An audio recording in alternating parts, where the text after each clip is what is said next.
ଅନେକ ଦିନ ପରେ ଆଜି ପିଲାଦିହେଁ ସ୍କୁଲ ଗଲାବେଳକୁ ମୁଁ ଦାଣ୍ଡକୁ ଆସିଲି ଆଉ ତାଙ୍କ ସାଙ୍ଗେ ଟିକେ ବିଦାୟ ଆଦାୟ ହେଲି। ବହୁତ ଦିନ ହେଲାଣି ମୁଁ ଖାଲି ଏପଟ ସେପଟ ହେଉଛି, କୌଣସି କାମ ଆଗ ଭଳି ବ୍ୟବସ୍ଥାରେ କରିପାରୁନି। ପିଲାଙ୍କୁ ଛାଡ଼ି ଅଗଣାକୁ ଆଇଲା ବେଳକୁ ବର୍ଷା ବିନ୍ଦୁ ଲାଗିଥିବା ଆମ ଏ ଧଳା ମନ୍ଦାରର ଗଛର ଫୁଲ ସବୁ ମୋତେ ବହୁତ ଆକର୍ଷିତ କଲା। ସାଙ୍ଗେ ସାଙ୍ଗେ ଗୋଟେ ଭିଡ଼ିଓ କରିଦେଲି। ଭାବିନଥିଲି କିନ୍ତୁ ଏ ଭିଡ଼ିଓ ଆପଣମାନଙ୍କୁ ମୁଁ ସେୟାର କରିବି ବୋଲି।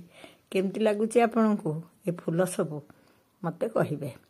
ମୋତେ ଭଲ ଲାଗିଲା, ତେଣୁ ଆପଣମାନଙ୍କୁ ଟିକେ ଦେଖେଇଦେଲି। ମୁଁ ବହୁତ ସମୟରେ ଆମ ଧଳା ମନ୍ଦାର ଗଛକୁ ଅନେଇକି ଛିଡ଼ା ହୁଏ। କାହିଁକି ମୁଁ ଜାଣିନି, କିନ୍ତୁ ମୋତେ ଭଲ ଲାଗେ। ସେଇଟା ଦିନରେ ହେଉ ବା ରାତିରେ ହେଉ। ଶାଗୁଆ ପତ୍ର ଭିତରେ ଧଳା ଧଳା ଫୁଲ ମୋତେ ବହୁତ ଆକର୍ଷିତ କରେ। ସେଇ କଥା ଭାବିକି ଭିଡ଼ିଓ କରୁଛି। ମନେ ପଡ଼ିଲା, ଆରେ ମୋ କଇଁଛମାନଙ୍କୁ ବି ମୁଁ ଅନେକ ଦିନ ହେଲା ଦେଖିନି। ଯାଇ ଅନେଇଲା ବେଳକୁ ଗୋଟିଏ କଇଁଛ ଦିଶୁଛି, ଆଉ ଗୋଟେକୁ ଯେତେ ଡାକିଲି ଆସିଲାନି। ଏ କଇଁଛଟିକି ଟିକେ ପାଖକୁ ଆସିବ ବୋଲି ମୁଁ ଗୋଟେ ଘାସ ପତ୍ର ଛିଣ୍ଡେଇକି ଭିତରକୁ ପକାଇଦେଲି। ସେମାନେ ତ ପନିପରିବା ସବୁଜ ଘାସ ଫାସ ଖାଆନ୍ତି। ମୁଁ ଘାସଟି ପକାଇବାରୁ ଦେଖନ୍ତୁ ସେ କେମିତି ଧୀରେ ଧୀରେ ସେ ଘାସ ଆଡ଼କୁ ଯିବାକୁ ମନ କଲାଣି। ଆଉ ଏଇନା ଦେଖିବେ, ହେଇ ତ କହୁ କହୁକା ପଡ଼ିଲା। ଆଉ ସେ ସବୁବେଳେ ମୁଁ ଭାବେ ସେ ସେପଟୁ ଟିକେ ବୁଲିକି ଆସିବନି, ସେ ଉପରୁ ଏମିତି ଦୁଲକିନା ଡେଇଁବ, ପୁଣି ଛଟପଟ ହେଇକି ଓଲଟିବ, ତାପରେ ଘାସ ଖାଇବାକୁ ଆସିବ। ଦେଖିଲେଟି ମୁଁ ଯାହା କହୁଛି ସତ ନା ମିଛ?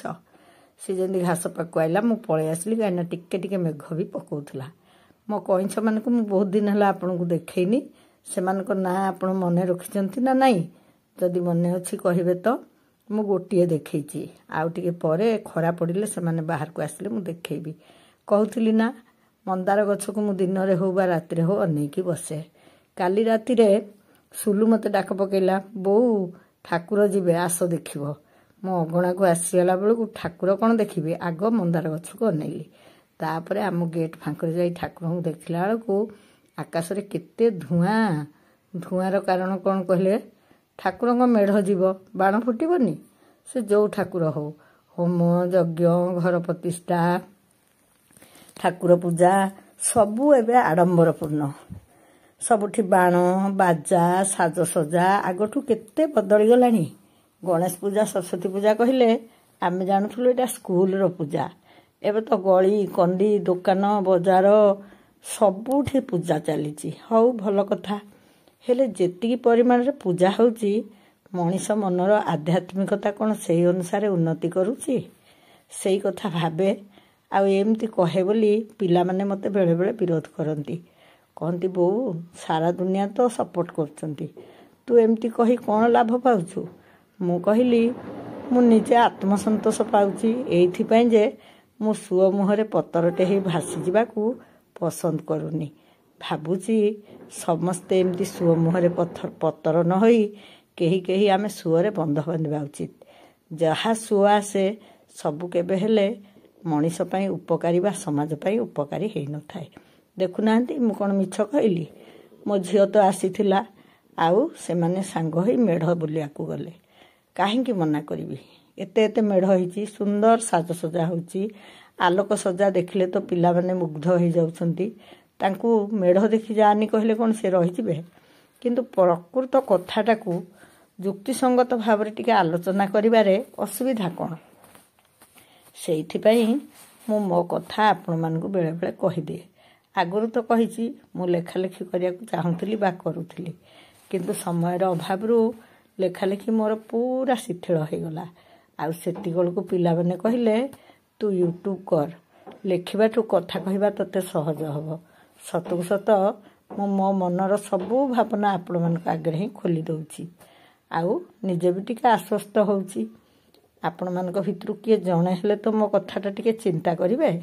ସବୁବେଳେ ଗୋଟେ ରୀତିନୀତି ବା ସଭ୍ୟତା ଆସିକି ପରିବର୍ତ୍ତିତ ହେବା ପାଇଁ ସର୍ବନିମ୍ନ 50 ବର୍ଷ ସମୟ ଲାଗିଥାଏ। ମୁଁ ତ ଭାବୁଛି ଏଇ 20-30 ବର୍ଷ ଭିତରେ ଯେତିକି ପରିବର୍ତ୍ତନ ହେଇଯାଉଛି, ବଡ଼ ଆଚମ୍ବିତ ଲାଗୁଛି। ହଁ, ଆମ ଗୁଟୁର ଦେହ ଟିକେ ଭଲ ନାହିଁ, ସେଥିପାଇଁ ସେ ଗଲାନି। ଗୁଟୁଟା ଆମର ଜମା ଉଝାଟିଆ ନୁହଁ, କହିଲେ କଥା ଶୁଣେ, ଜିଦିବାଦି କରେ ନା। ଗୁଟୁର ମୋର ଘରେ ରହିଲୁ, ତାହାକୁ ମୁଁ ଅନ୍ୟ କଥା କହିଲି, କିନ୍ତୁ ମୋ ମନ ଭିତରେ ଏଇ ପୂଜା ସମ୍ପର୍କିତ କଥା ସବୁ ହିଁ ଚାଲିଥିଲା। ବାଜା ବାଣ ରୋଷଣୀରେ କେତେ ପୂଜା ହେଉଛି। ଆମ ଗାଁରେ ତ 2 ଦିନରେ 2ଟା ଠାକୁରଙ୍କ ମେଢ଼ ବିସର୍ଜନ ହେବାକୁ ଗଲା।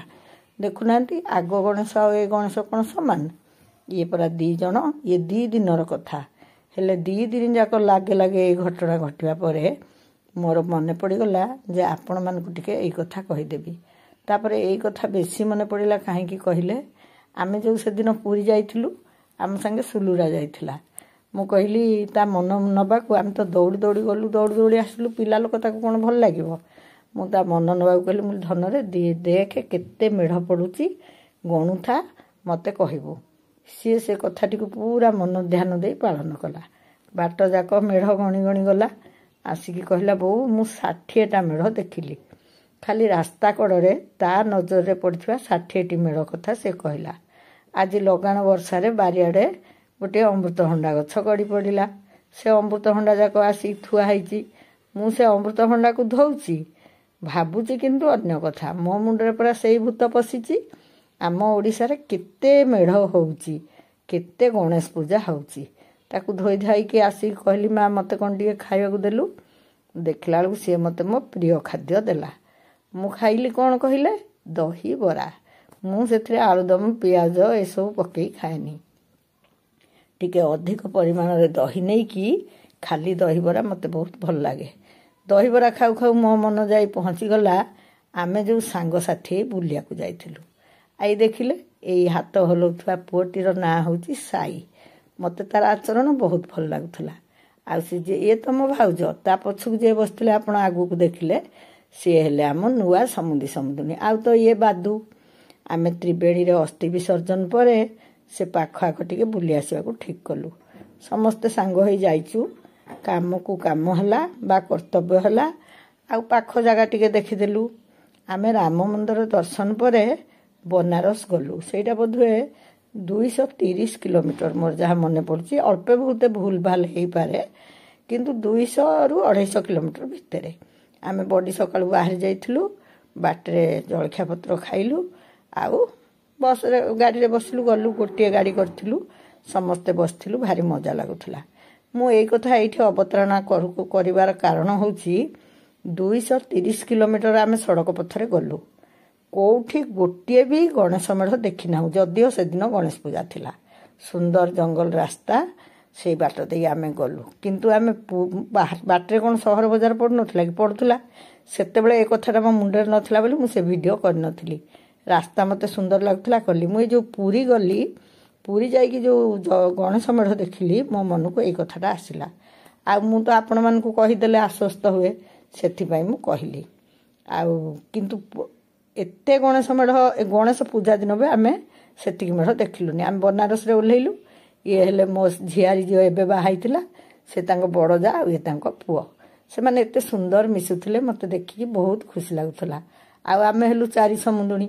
ଆଗରେ ମୋ ଭାଉଜ, ତାପରେ ମୁଁ, ତାପରେ ମୋ ସମୁଦୁଣୀ ଆଉ ତାଙ୍କ ଭଉଣୀ।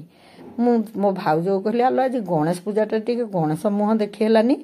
ଏମିତି କଥାବାର୍ତ୍ତା ହେଇକି ଆମେ ଗୋଟେ ମନ୍ଦିରକୁ ଗଲାବେଳକୁ ସେ ମନ୍ଦିର ସାମ୍ନାରେ ଏଇ ଛୋଟିଆ ଗଣେଶ ପୂଜା ହେଉଥିଲେ।